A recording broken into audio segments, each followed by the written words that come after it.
I am David Delgado Shorter. I am a professor at the University of California, Los Angeles. I'm also the director of the Archive of Healing, which is the largest database that's been digitized of sayings about healing from around the world. I'm also the director of the Wiki for Indigenous Languages, which is a website that enables Native people to build social community around the dictionary or translation process or the learning language process inside their community. And I'm also a Reiki practitioner with my own private practice in San Fernando Valley, California. Well, in order to understand what had happened during the actual experience, I need to give a little background about the entire moment that was really this incredibly, very strange phase of my life, which is that even though I'd been a weird kid before, in a way that my mom and my aunties knew set me out a little bit different than a lot of my cousins or my brothers, it sort of grew and grew and grew until about 9 years old. So before nine, I was regularly seeing people in the house that weren't there. I was convinced, I was trying to convince everyone else that I knew exactly what I saw. Of course, like a lot of kids, their parents were telling me that that's not real, that can't be true. And I was very adamant that I knew what was real at that time, even though I was a little kid. And I was very fortunate to spend the first 6 years with my great grandmother, who was a very powerful woman in her own right. She had a sort of household where people would come to her place and she would give them readings or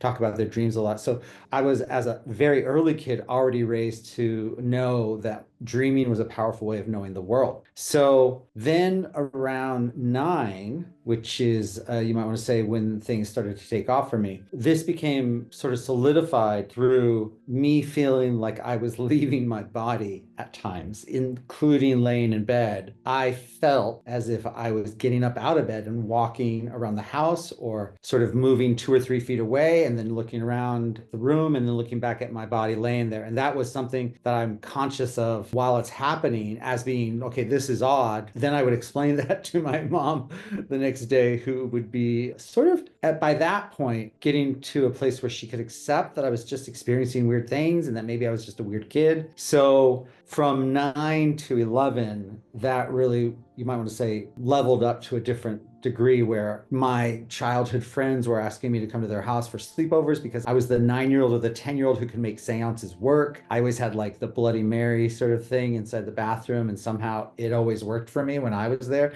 So the word got out in the elementary school that you should have David over for your sleepovers because it's going to be really wild if you get him to have a seance, which in hindsight, I wouldn't even know how I knew what I was doing, but I was somehow, really sure of myself that this would work if I did the following things. So I was probably around the time of 13. I had met a young woman. She had come from a very, at the time, we would say new age family. Her mother was very much networked within this community of healers and psychics and mediums in southern New Mexico. And me and this young woman, we became somewhat boyfriend and girlfriendish. We hung out a lot and were messing around. And also, she was the safe space for all that weirdness in me. So, sort of, you might want to say, opened the door for me to learn at my own pace from her and her mom about really important ways to connect with the dead, how to start working with different modes of mediumship.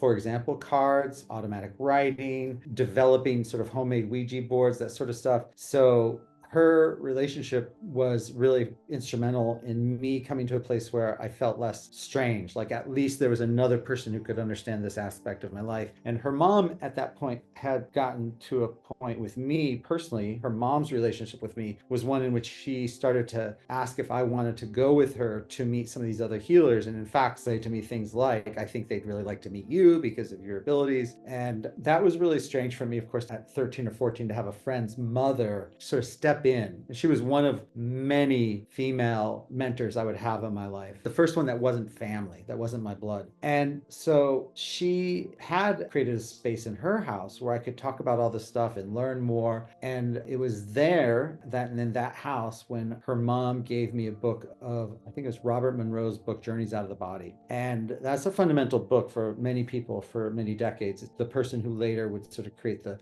Monroe Institute in Virginia. And it was the first book that discussed about how to experience OBEs, out-of-body experiences. So I had had that childhood, I'd had that friendship, I'd had that safe space, and I'd had that book. So before I'd actually had the experience I wanted to share with you today, I was already experimenting, for a 12 or 13-year-old. You have to imagine this is pretty young for a kid to be inside their bedroom, kind of by themselves, by choice, nightly, experimenting with meditation, breathing techniques, anything that would get me to sort of loosen from the mortal coil to the actual physical body. I was with Sandra, that was the young woman's name, and we were going to hang out as we normally were. And she said that her friend Heidi had invited us, and she really should say yes because it was her best friend. So we should go with Heidi to this thing called a church lock-in. Now, my church, Catholic religion, when I was a kid, did not have such things as church lock-ins, but I can't even remember what her friend was, maybe Methodist or Baptist or something. But the whole idea here is to give kids a safe space to be, in fellowship on a weekend night. So probably they'd stay out of other trouble and stuff like that. So we decided to go with her to this church lock-in. And parents drop you off and you have your sleeping bags, and there's going to be lots of popcorn, and there's going to be movies. So there's this church area, and then there's this whole area right next to the church where a lot of churches have them. I forgot what they're called, maybe rectories or something. I think it's like where they have food and, movie night, that sort of thing. But it's attached to the church. There's like this double sort of accordion-like door that separates them. Well, a small group of us decided that we didn't want to watch the movie. And you might want to say a small group of us were less religious in whatever institutionalized religion that was. So we were going to go off and just enjoy our night together. Now, you have to realize at that point, there's also probably other things going on that are hormonally based in terms of the fact that me and my girlfriend, who at the age of now 14 or 15, are able to spend the whole night together inside a church of all places without parental oversight. And we go into this other room, which is in fact the church. And that's when some kids decide to share about this latest fad that was going around, self-hyperventilation, which is where you take in really deep breaths as much as you can, and then you suck in as much breath as you can, or you expel it as much as you can, and then some other kid puts their hands like this and pushes up against your throat as hard as possible until you pass out. Now, this was a thing that actually, like something like 10 or 15 years ago, this came back in fad. But keep in mind, this is when I was young. So this is probably the early 80s that this happened. We were hearing about this, and some kid does it, and then Sandra does it. And usually what ends up happening, as you can imagine, is the loss of oxygen, and then the passing out sort of leads one to come out of it feeling woozy. You might want to say it's the sort of first experimentation with liminality before any drugs were sort of in our lives as a social option. And I guess because I had seen a couple other kids do it, I wasn't really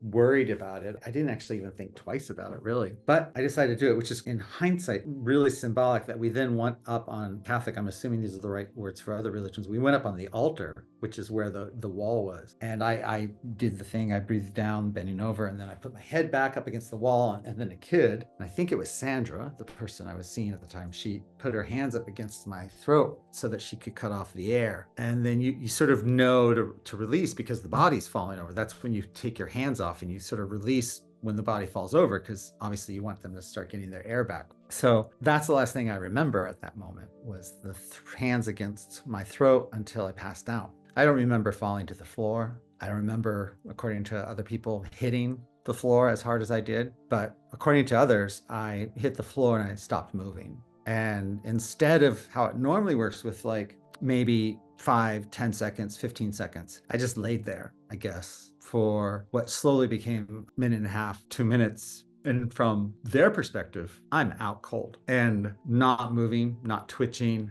not breathing. And they start screaming and they start yelling to everyone to hurry and call the ambulance. And so one of the girls runs into the other church area to get them. And that was probably, I would imagine, around 3 minutes. You would probably, sort of looking back as an adult now, imagine that some kids were probably mixed on telling. Like maybe there's a way that we don't all get in trouble. This is me projecting backwards on a situation I wasn't part of because I was, of course, out on the floor.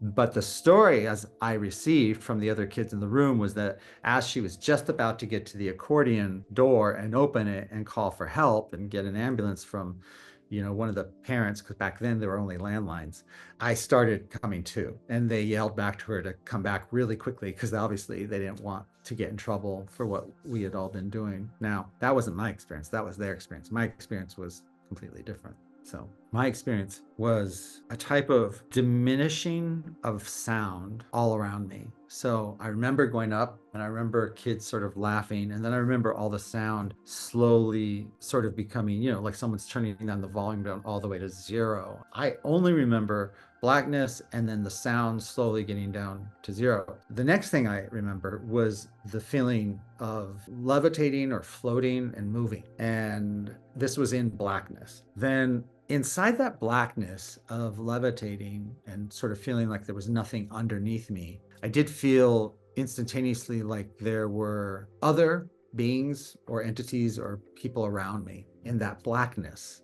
So, as a professor who has studied the paranormal and teaches about these things now, I can tell you that it doesn't really meet the sort of stereotypical experience of seeing relatives or ancestors or, pets from a previous moment of your life. But I had a sense that there were other people around, but I also had a sense that they were watching, that this was about me. They had gathered to see, you might want to say, what was going to transpire. This might be a type of hindsight projection, but if it was instantaneously, in the sense that I relayed all of this minutes later when I came to the kids in the room. So I'm now saying something to you that is not, a 50-year-old looking back. I said back then, as a 14-year-old coming out of it, there were other beings there who were there to simply see what was going to transpire and how it was going to go down. So I had a sense that there was like an audience, and I also had a sense that the audience entailed, beyond these entities, I knew at the moment were also angels. And I knew that because I'd seen angels before in an unrelated story. But when I told you I had a weird childhood, it involved at 9-year-olds seeing some angels. And I had a sense that they were there too. They as a category, I'm not saying the exact same angels, but as a category, there were beings there. And then there were angels there as well. And as I sort of came to a halt, I stopped moving at some point. And in this darkness that I was facing emerged like this silhouette or this almost light behind them of a being that was grandiose. So however small I am, you might want to say my perspective was that this person or this being was huge, like massive, like standing in front of the Sphinx or the Great Pyramid, like that kind of like individual experience with something grand. And that's when I really got a sense spatially that I was in this one place and there were sort of all these beings around me, and then we were all like separated from this figure. And this part is shared with a lot of NDEs that I've looked at in my classrooms, which is that I felt completely immersed in love. I was loved thoroughly. I was loved to the point that there was perhaps no separation between me and those that I'm also in that loving relationship with. There was a sort of love that's unifying. It was like sort of returning or arriving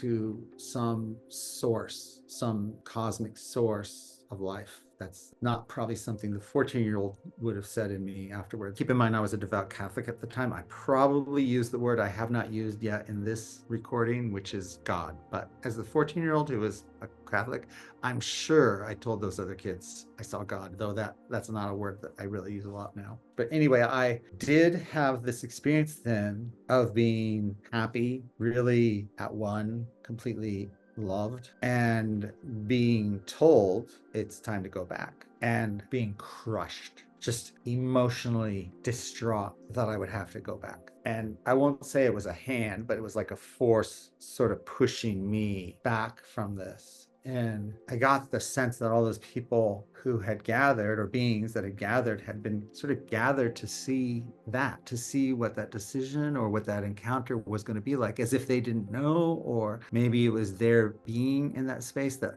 helped me feel that sort of love or return. But I started crying on an emotional level that I would have to go back because I didn't want to go back. And it was such a horrible feeling to come back. So that's when the two perspectives of that evening merge. The kids saw me kind of wailing and like calling out in a distraught manner, which they perceived as being physically distraught in physical pain. And I started sort of walking kind of like on my knees, and I walked down the stairs of the altar on my knees, reaching out to them, which I guess in some ways kind of scared them, because then I come out of it and I'm like moaning and I'm walking on my knees toward them. But in my head, I was really moaning over the loss and the sadness of not being able to stay where I was. I was moaning about having to come back to this life, which hadn't been a great life up at the time. I had a really problematic childhood in lots of ways, but still, I guess I don't really think it was about that as much as it was that when you were so close, when I was so close to source love or complete belonging. Anyway, the feeling of being separated was really painful for me as a being. Again, I don't use a lot of words that I used towards. I probably used the word soul when I was younger. So I came out of it. I was sort of crying and explaining to people that I had just seen God and that I had died. And at this point, at that age, I don't think I would have known better what counts as a death in terms of like minutes. I do now know that it would be pretty odd to not breathe or move for 3 or so minutes. Not impossible, but not common. It's anything over 2 to 2.5 minutes becomes one of the things that you would be really concerned about in terms of the health of how you're going to return. But I returned really shooken that night, and we stayed the night. I did not sleep much. I talked to my friend Sandra almost the entire night about it until we passed out. And it has remained something that to this day is unmatched, unparalleled in my life experiences. I've had amazing stuff happen. I've had really intense communion with other than human persons, but that was the closest I would say I've ever been to the source.